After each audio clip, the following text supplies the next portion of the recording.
You think you're dealing with your emotions? Think again, because chances are you're dodging them and you don't even know it. Hello and welcome to With Samar Naeem. Today, we're uncovering 4 sneaky yet common signs you are avoiding your feelings. And trust me, that last one might just make you laugh or catch you off guard. Stick around till the end because I'll also share 3 simple yet powerful steps to help you stop avoiding your emotions today. Let's figure this out together. Number 1, the subtle yet damaging sign. You think silence is power? In many cases, it is.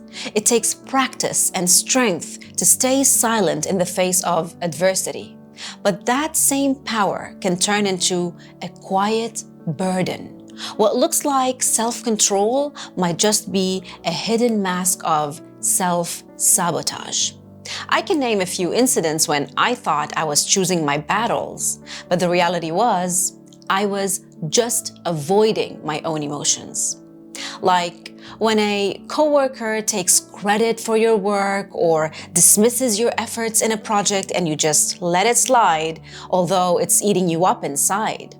Or when a friend or family member hurts you and instead of addressing it, you swallow it down and think it's not worth it.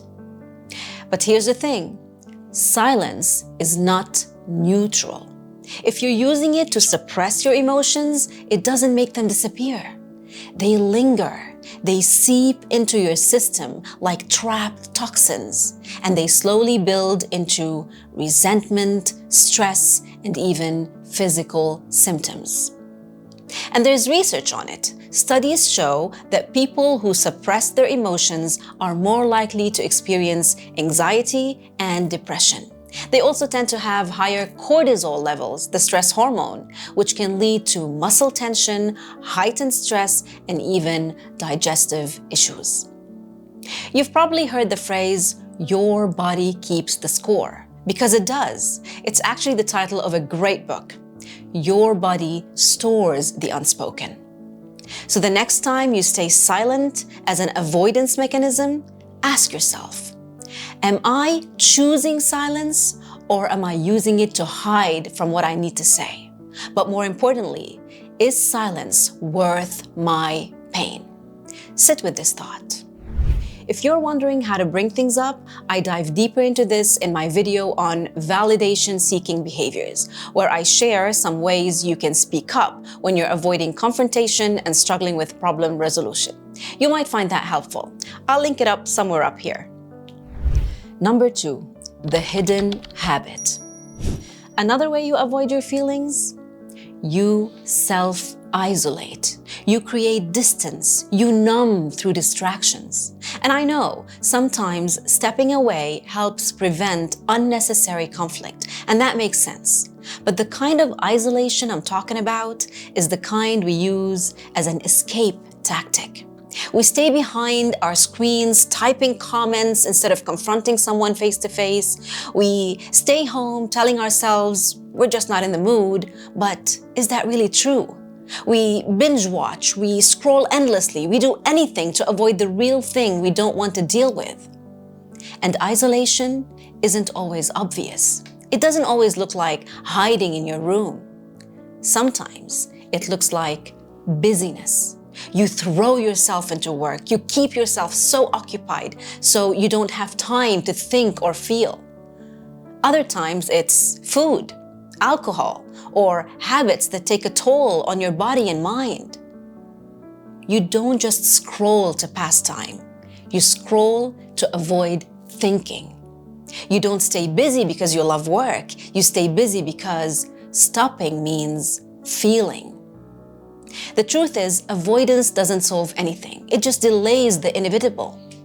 So if you find yourself isolating, check. Am I recharging or am I hiding? And if I am, what am I hiding from?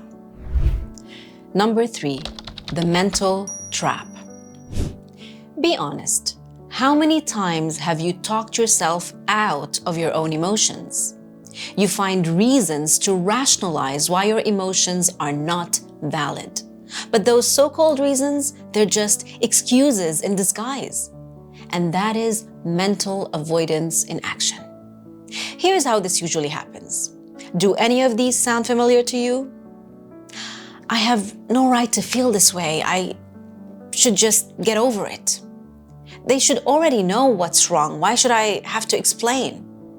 Or, it's not a big deal. I'm probably just overreacting. Or one that I personally catch myself thinking is, how ungrateful of me to feel this way. What's wrong with me? And just like that, instead of processing the feeling, we've talked ourselves out of even acknowledging it. But here's the problem. Those aren't real reasons. They're just avoidance tactics dressed up as logic. So the next time you catch yourself thinking this way, ask yourself, am I making a valid point, or am I just giving myself an excuse to avoid processing something deeper? Number 4, the sign most of us overlook and think is irrelevant. Ever thought about this? That the curse you let out is actually a fill in the blank for an unexpressed emotion? I mean, I love me a well-placed curse. It just hits, right? It adds that punch, that emphasis. Like when you drop something or when you're stuck in traffic, you let out some words, you let out some frustration. I get it, I do it too. But what about the deeper moments? Have you ever noticed how often you use cursing to replace or conceal what you really feel? When you're overwhelmed at work, when you've had it, do you find yourself naturally saying, I feel exhausted, I feel completely out of control right now? Or do you just curse the hell out of the situation? F this, I can't take this anymore. When you're angry at your partner, do you express it? Do you say, I don't like what's happening, I feel disrespected? Or do you just snap and let the curses fly all over the room? If you curse, you're definitely not the odd one out. I understand, a curse is a form of release. But what I'm trying to bring your awareness to is, we do it so often that we don't even realize how cursing is our way of avoiding our emotions. So here's my invite to you. The next time you curse in a tough moment, pause for a second, not to filter yourself, not to hold back, but just to examine. What am I actually saying? What am I masking behind this curse? Because maybe it's not just, I swear to God, I can't take this shit anymore. Maybe it's, I need help. Maybe it is, I feel stuck. Maybe it is, I just want someone to understand me. And maybe it is what you actually need to say. Think about it. Now that we've explored 4 common signs that show you how you might be avoiding your feelings, let's talk about how we can stop doing that.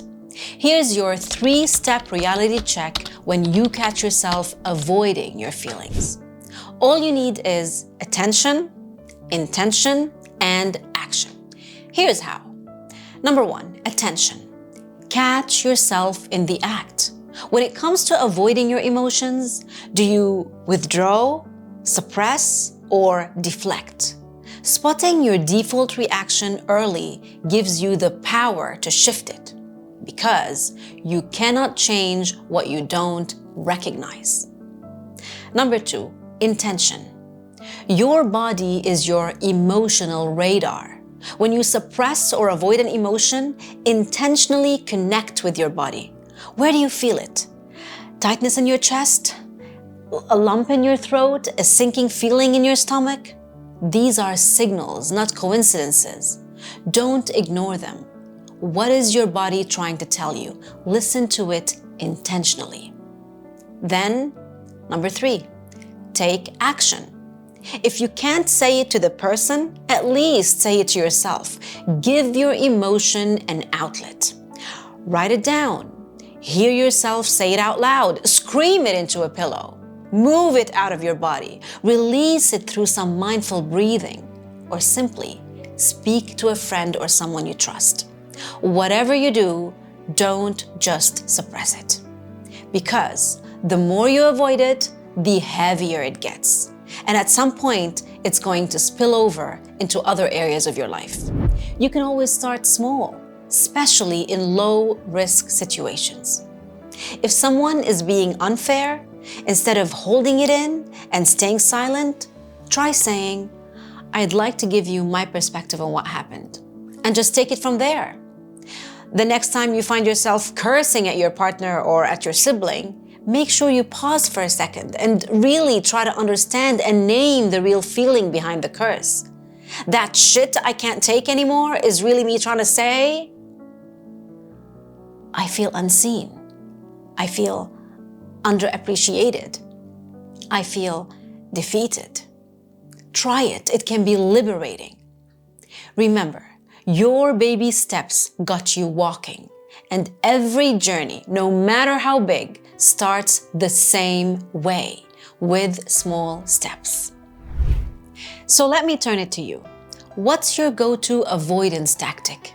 Do you suffer silently, curse it out, masterfully isolate and distract yourself? Or do you feed yourself a story to invalidate your emotions? Me, I'm someone who curses and talks herself out of her emotion with supposed logic. That's how I avoid and shut it down.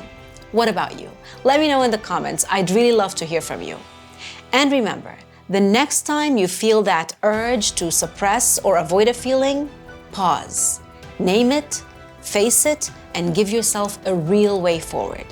Because your feelings are meant to be felt. And the more you let yourself feel and release, the lighter you'll become. If this hits home, tap that like button and share it with someone who needs to hear this. Your support of my channel means the world to me. So don't forget to subscribe for more. And always remember, you've got this. I'll see you in the next one. Ciao.